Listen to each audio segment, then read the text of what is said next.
sekepal tanah surga yang tercampak di bumi. Mungkin itulah ungkapan yang tepat untuk menggambarkan wilayah Kerinci yang memiliki berbagai macam kekayaan alam di dalamnya. Baik kekayaan alam maupun kekayaan tempat pariwisata menjadikan nilai tambah tersendiri bagi wilayah Kerinci ini. Di antaranya yaitu yang pertama adalah Gunung Kerinci yang merupakan salah satu gunung berapi aktif yang tertinggi di kawasan Asia Tenggara. Yang kedua adalah perkebunan teh Kaiwaro.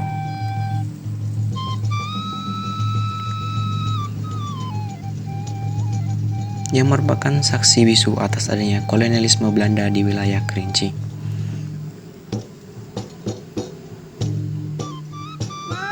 Yang ketiga adalah air terjun Telun Berasa yang memiliki keindahan sangat memukau mata bagi siapapun mengunjunginya.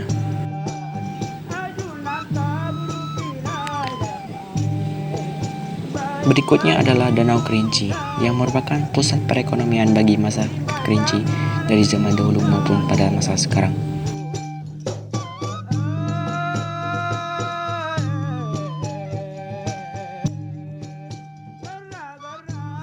Wilayah Kerinci sendiri dihuni oleh penduduk aslinya yaitu berasal dari suku Kerinci yang diperkirakan merupakan salah satu ras Melayu yang berasal dari ras Australonesia yang merupakan bangsa Melayu tertua yang masuk ke wilayah Indonesia. Dalam peradabannya, suku Melayu Kerinci ini sendiri sudah sangat maju daripada kebudayaan sebelumnya. Keragaman kebudayaan ini menjadi nilai plus sendiri bagi wilayah Kerinci.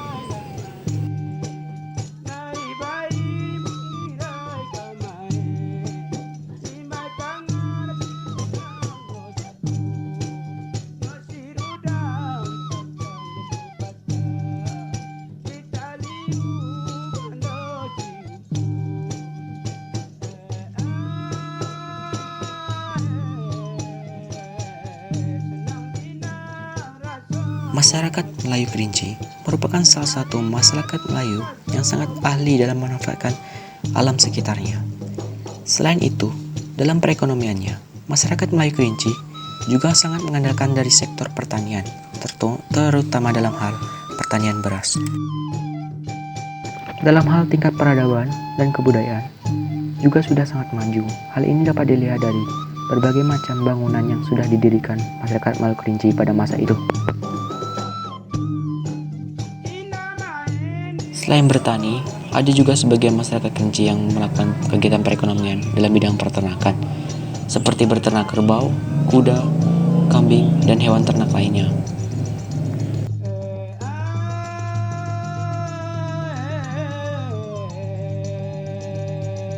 Keberadaan suku Kerinci ini dipercaya merupakan salah satu suku yang tertua di antara suku-suku lainnya yang ada di Nusantara.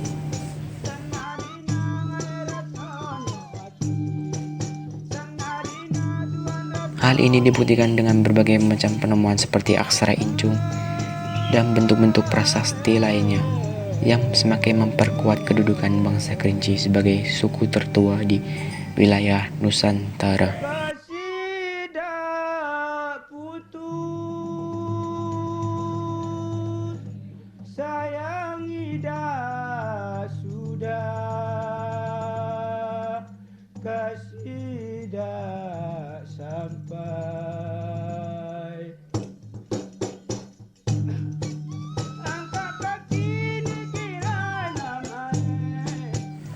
Selain bertani dan berternak, banyak juga masyarakat Kerinci yang menggantungkan hidupnya dari hasil hutan.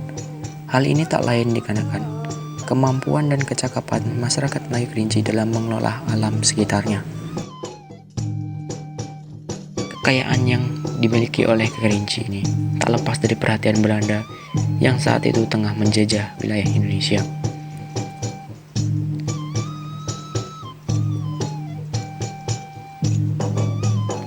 Hal ini dibuktikan dengan dikirimnya beberapa mata-mata dari pihak Belanda yang bertujuan untuk mengamati wilayah Kerinci. Namun upaya Belanda dalam memasuki wilayah Kerinci tidaklah mudah. Selain karena bentang alam yang sulit dilalui karena berupa masih hutan belantara yang sangat lebat, ada juga beberapa tokoh Kerinci yang sangat cakap dan sangat kuat dalam melawan para penyusup yang ingin mengganggu daerahnya. Salah satunya adalah Depati Parbo atau Muhammad Qasim.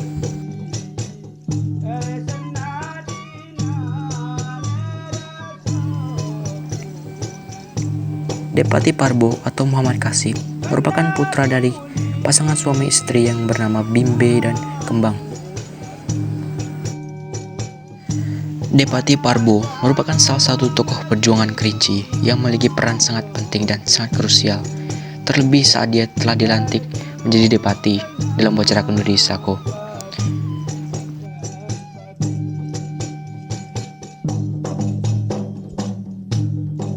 Depati Parbo atau Muhammad Qasim ini merupakan putra sulung dari 4 bersaudara, yang dimana dia memiliki 3 adik perempuan yang bernama Siti Makom, Bande, dan Likom.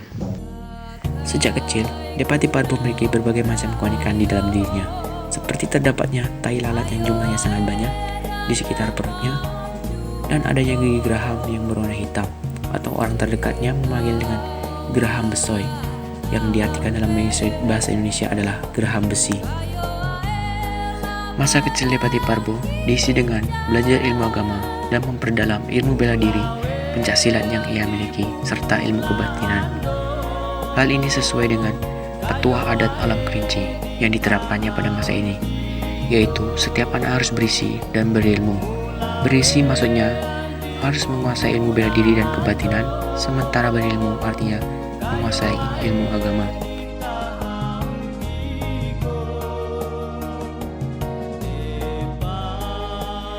Untuk menyambung hidupnya, Depati Parbo memutuskan untuk merantau ke wilayah Batang Asai untuk bekerja sebagai penambang emas. Di sini pula ia berhasil memperoleh seorang istri yang bernama Timah Sahara. Selain itu, Depati Parbo juga merantau ke wilayah Sumatera Selatan bagian lainnya dengan memboyong istri dan anaknya.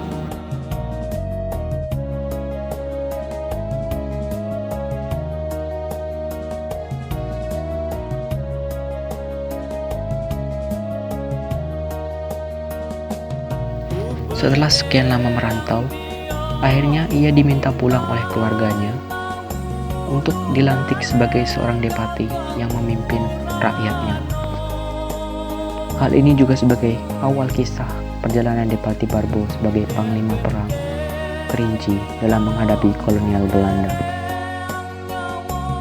Serangan yang pertama kali dilakukan oleh Depati Parbo dan pasukannya dilakukan pada tahun 1900 dengan menyerang pusat pengawasan di Gunung Raya yang didirikan oleh Belanda dengan memanfaatkan para kuli dari pribumi, yang diawali dengan pengaturan siasat oleh Depati Parbo dan pasukannya.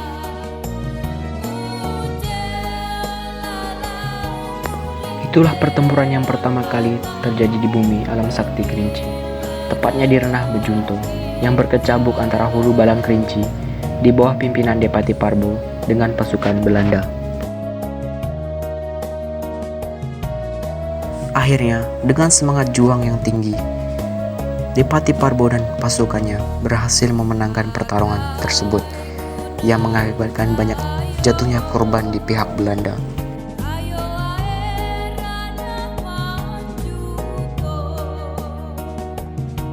Namun kegagalan yang pertama tidak menyurutkan semangat dan niat Belanda untuk menguasai wilayah Kerinci.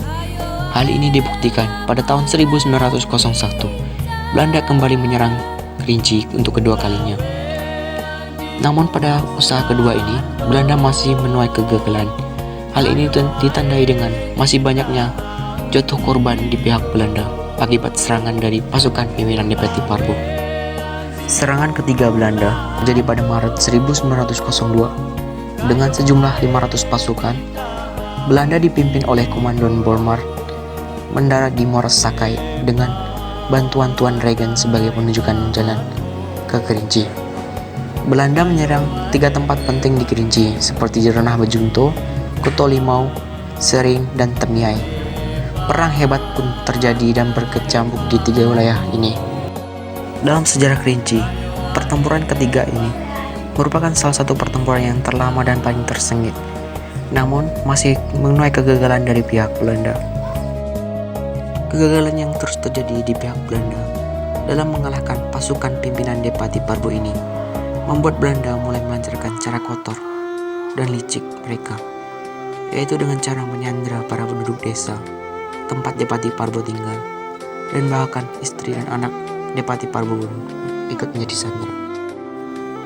Dalam hal ini, Belanda mengatakan mereka ingin bertemu dengan Depati Parbo dan ingin merundingkan agar mereka dapat memajukan wilayah Kerinci.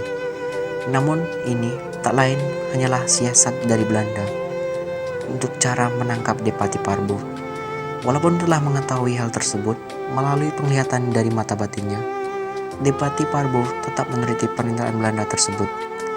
Hingga saat dia tiba di sana, Depati Parbo pun akhirnya ditangkap oleh kolonial Belanda. Dan sebagai hukumannya, ia akan dibuang dan diasingkan ke Ternate atas perintah dari Ratu Belanda sendiri. Akhirnya, tepat pada tahun 1926, saat berusia 87 tahun, Depati Parbo dipulangkan ke kampung halamannya di Lolo Kecil dengan bantuan seorang asisten dari residen Belanda.